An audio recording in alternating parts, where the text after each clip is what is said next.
मजदूरी करके अपने घर का गुजारा करता था। एक दिन नंदू काम करने जा रहा होता है। तुम कल अपना खाना घर ही भूल गए थे। पूरे दिन भूख में कैसे काम करा होगा। और आज तो घर में कुछ भी नहीं है, बस थोड़ा सा आटा बचा हुआ था। उस आटे से केवल एक रोटी ही बनी है। ये लो, तुम ये रोटी समय से खा लेना। कल भी खाली पेट काम करते रहे। नंदू उस रोटी को लेकर काम के लिए निकल जाता है। रास्ते में उसे एक बहुत ही बूढ़ा आदमी मिलता है। उसको देखकर लगता है जैसे उसकी उम्र 100 वर्ष से अधिक हो।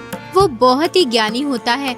वो बूढ़ा आदमी नंदू से कहता है, मेरे ऊपर दया करो, मैं बहुत भूखा हूँ। कल रात से मैंने कुछ नहीं खाया है। ईश्वर के लिए मुझे कुछ खाने को दे दो, ऊपर वाला तुम्हारा भला करेगा। बाबा, ये खाना तो मैं अपने लिए ले जा रहा था। मैं पूरे दिन मजदूरी करता हूँ। अगर मैंने नहीं खाया तो मुझसे सही से काम नहीं होगा और फिर मेरा मालिक मुझे आज की मजदूरी के पैसे भी नहीं देगा। वैसे भी मेरे पास केवल एक ही रोटी है। लेकिन बाबा, तुमने भी कल से कुछ नहीं खाया है, इसलिए इस रोटी पर तुम्हारा ज्यादा हक है। लो बाबा, इस रोटी को तुम खा लो। नंदू अपनी रोटी उस बूढ़े आदमी को दे देता है।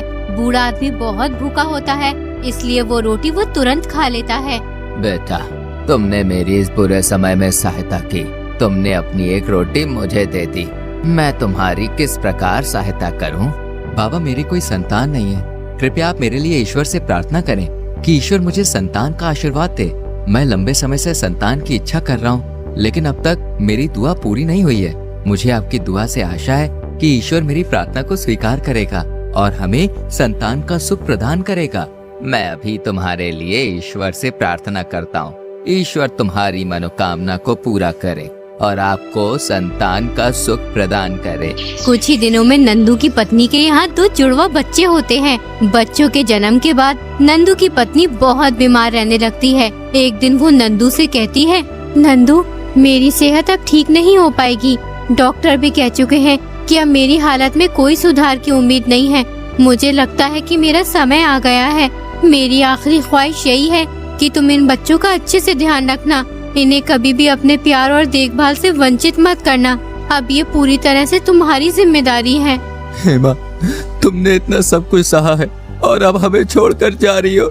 मुझे पता है कि ये बहुत कठिन समय है, लेकिन मैं तुम्हारी बातों को दिल से मानूंगा। मैं इन बच्चों की हर जरूरत का ध्यान रखूंगा, उन्हें प्यार और सुरक्षा दूंगा जैसा तुम चाहती थी। इनकी हर खुशी और दुख में मैं हमेशा उनके साथ रहूंगा।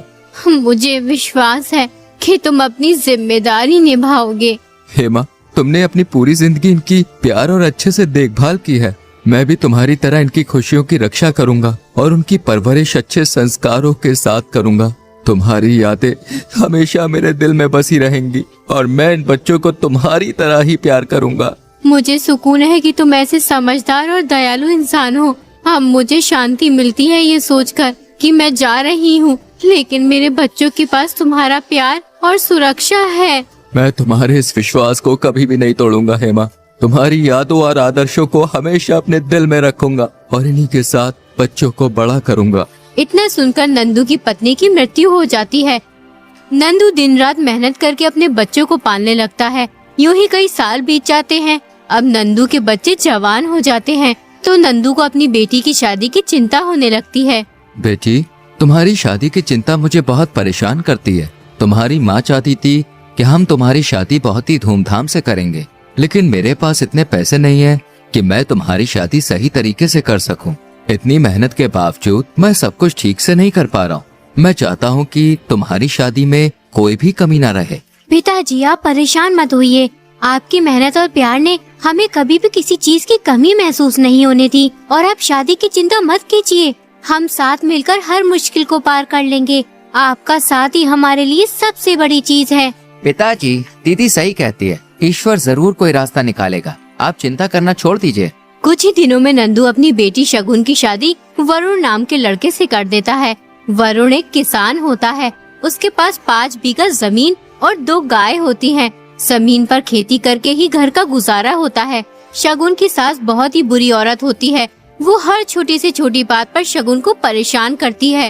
देखो तो सही, कैसे आवारा ऊंट की तरह इधर उधर फिर रही है। शर्म लिहाज है कि नहीं? या वो भी बेच खाई? तेरी माँ ने कुछ सिखाया था या नहीं? क्या हुआ अम्मा जी? मुझसे कोई गलती हो गई है क्या? अरे तेरे से गलती कब नहीं होती। क्या हाल बना रखा है घर का, अभी तक झाड़ू भी नहीं लगी है। खाना तो पता नहीं कब बनाएगी।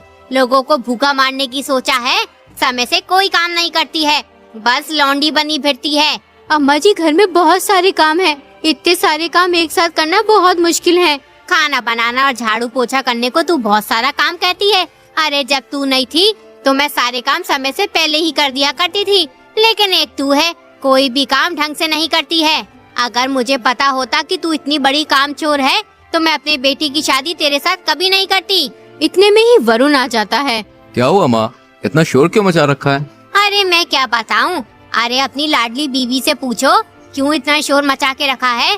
सारा दिन कुछ काम नहीं करती है, घर मुंह फाड़े पड़ा है, लेकिन इसे किसी काम से कोई मतलब नहीं है। जो करूंगी मैं ही करूंगी। शगुन, मैं क्या सुन रहा हूँ? तुम घर का एक काम भी नहीं करती हो, सारा काम माँ करती है। ये बात तो मैं जानती हूँ और ईश्वर जानता है कि मैं कुछ काम करती हूँ या नहीं। सारा दिन काम करते हुए निकल जाता है, 1 मिनट आराम करने का भी समय नहीं मिलता। एक काम खत्म होता है तो अम्मा जी दूसरा काम बता देती हैं। अगर किसी काम को करने में देरी हो जाती है तो अम्मा जी मुझे उल्टी सीधी कहती हैं। बगैर खाए पिए भूखी प्यासी काम में लगी रहती हूँ। वरुण ये बात अच्छी तरह से जानता था कि उसकी माँ झूठ बोल रही है और वो शगुन से सारा दिन काम करवाती है। जब शगुन खाना खाने बैठती है तो उसकी माँ शगुन को खाली पीली आँख दिखाती है, लेकिन फिर भी वरुण अपनी माँ की तरफदारी करता है। तुम ये बात अच्छी तरह से अपने दिमाग में बैठा लो। अगर तुमने आज के बाद माँ को परेशान किया या घर का कोई काम नहीं किया तो मैं तुम्हें तुम्हारे घर छोड़ाऊंगा। फिर पड़ी रहना वहाँ। अब खड़ी खड़ी मेरा मुंह क्या देख रही हो? जाओ जल्दी से मेरे लिए खाना लेकर आओ, मुझे खेत पर जाना है। अपने पति की बात सुनकर शगुन की आंखें भर जाती हैं और वो चुपचाप खाना लेने चली जाती है।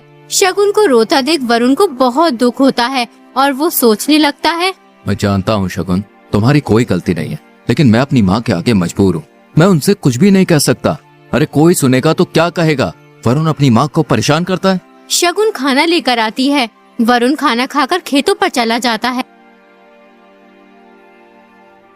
एक दिन शगुन को खबर मिलती है कि उसके पिताजी बहुत बीमार हैं, बचने की कोई गुंजाइश नहीं है।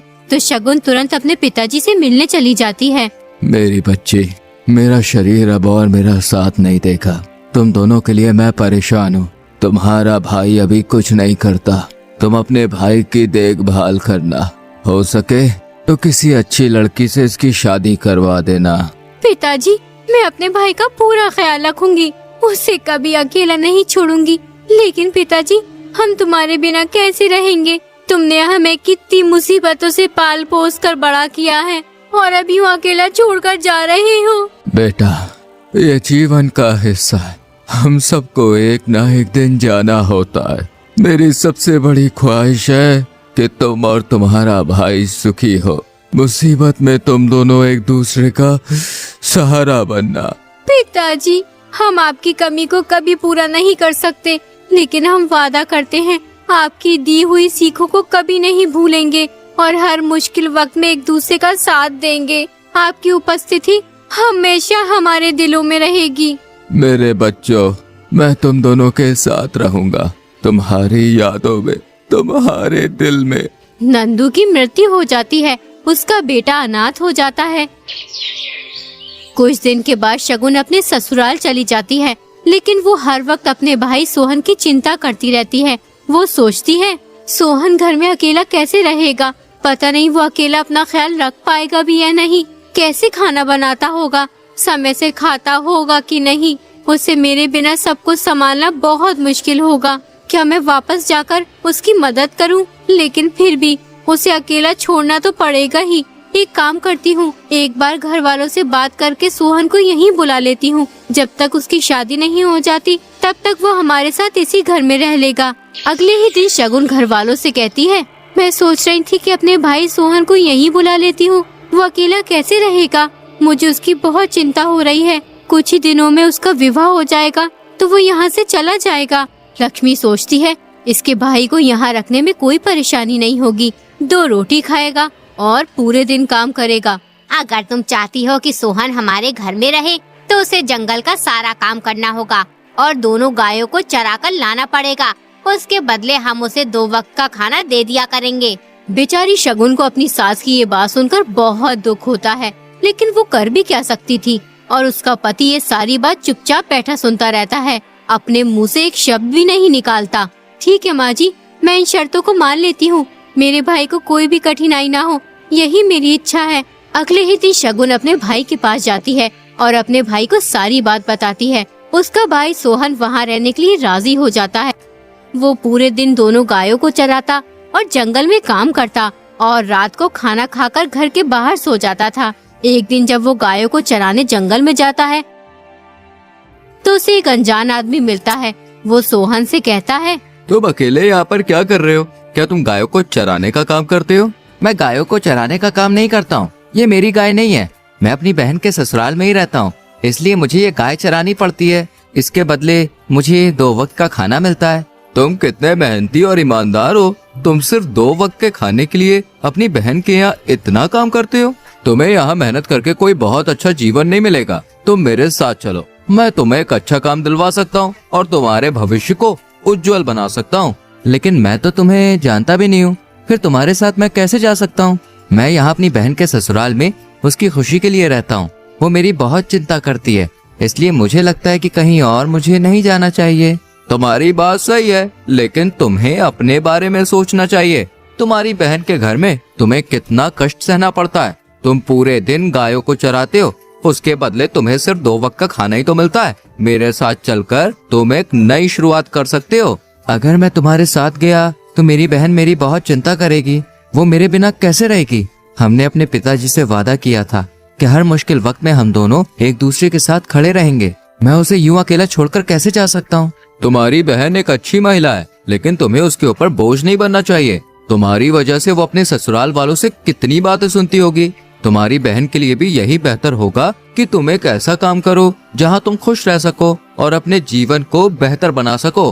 हाँ, तुम सही कहते हो।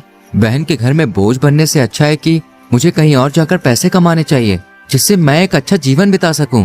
मेरी बहन के लिए भी यही बेहतर होगा। मैं तुम्हारे साथ चलने के लिए तैयार हूँ। बहुत बढ़िया, चलो अब हम चलते हैं, हमें काफी दूर जाना है। सोहन अनजान आदमी के साथ चला जाता है। शाम को जब सोहन घर नहीं लौटता तो शगुन को बहुत चिंता होने लगती है। वो अपनी सास से कहती है, माँ जी, सोहन अभी तक नहीं लौटा है। पता नहीं आज इसने इतनी देर क्यों कर दी। हर रोज तो सूरज ढलने से पहले ही आ जाता है, लेकिन आज अभी तक नहीं आया। ये तू क्या कह रही है? तेरा भाई अभी तक नहीं लौटा? आखिर कहाँ गया वो? कहीं वो मेरी गायों को बेचकर फरार तो नहीं हो गया? अगर ऐसा हुआ तो मैं तेरी जान ले लूंगी। लक्ष्मी जल्दी से अपने बेटे वरुण को अपनी गायों की तलाश में भेजती है। जंगल में उसे अपनी दोनों गायें मिल जाती हैं, लेकिन उसे सोहन कहीं दिखाई नहीं देता। वरुण दोनों गायों को अपने घर ले आता है। यूं ही कुछ दिन बीत जाते हैं, लेकिन सोहन का कोई पता नहीं चलता। सभी गांव वाले मान लेते हैं कि शगुन का भाई मर चुका है। खैर, दिन महीने साल निकलते रहे। धीरे धीरे शगुन अपने भाई को भुलाती रही, लेकिन तीज त्योहारों में जब आस पड़ोस की औरतें अपने भाई से मिलने जाती या उनके भाई उनसे मिलने आते तो शगुन अपने भाई को याद करके बहुत रोती। एक दिन अचानक शगुन को अपने भाई का संदेश मिलता। वो खुशी से झूम उठती है। शगुन जल्दी से पत्र खोलकर पढ़ना शुरू करती है। मेरी प्रिय बहन, मैं ठीक हूँ और एक अच्छा जीवन जी रहा हूँ। मेरे पास किसी चीज की कोई कमी नहीं है। कृपया तुम मेरे पास आ जाओ। शगुन तुरंत अपने भाई से मिलने के लिए निकल पड़ती है। अपने भाई की धन दौलत देखकर शगुन हैरान रह जाती है। दीदी, तुम्हारे बिना मैं यहाँ तक कभी भी नहीं पहुँचता। ये सब धन दौलत तुम्हारी है। भाई, तुम ठीक हो? यही मेरे लिए सबसे बड़ी संपत्ति है। मुझे धन नहीं चाहिए। तुम हमेशा खुश रहो, इससे ज्यादा मुझे कुछ नहीं चाहिए। तुम बगैर बताए अचानक कहाँ चले गए थे? तुम्हारे बाद मेरा रो रो कर बहुत बुरा हाल हो गया था। मैंने तुम्हें हर जगह तलाश करवाया था, लेकिन तुम्हारा कुछ पता नहीं चला। दीदी, मुझे एक अजनबी आदमी मिला था। उसने मुझसे कहा कि तुम यहाँ अपनी बहन के ऊपर बोझ बने हुए हो, मेरे साथ चलो, तुम्हें एक अच्छा जीवन मिलेगा। मैंने सोचा कि ये आदमी सही कह रहा है। मैं कब तक यूं बहन के ससुराल वालों के टुकड़ों पर पलता रहूंगा? एक ना एक दिन तो मुझे काम जरूर करना ही पड़ेगा। इसलिए मैं तुम्हें बगैर बताए आ गया। ऊपर वाले की दुआ से आज मेरे पास सब कुछ है। मेरे भाई, तूने सही किया जो तू वहाँ से चला गया, वरना आज भी तू मेरे ससुराल वालों की गुलामी ही कर रहा होता। तुझे देखकर आज मैं बहुत खुश हूँ। भाई, तू अब शादी कर ले, तेरा घर बस जाएगा। फिर मुझे तेरी किसी बात की चिंता नहीं रहेगी। दीदी अब तुम मेरी चिंता करना छोड़ दो, मुझे अब कोई परेशानी नहीं है क्योंकि मैंने शादी कर ली है। तुम्हारी भाभी का नाम सोनम है, आओ मैं तुम्हें उससे मिलवाता हूँ। सोहन अपनी बहन को अपनी पत्नी सोनम से मिलवाता है। सोहन की पत्नी को देखकर शगुन बहुत खुश होती है। उसके बाद सोहन अपनी बहन को बहुत सारा धन देकर विदा कर देता है।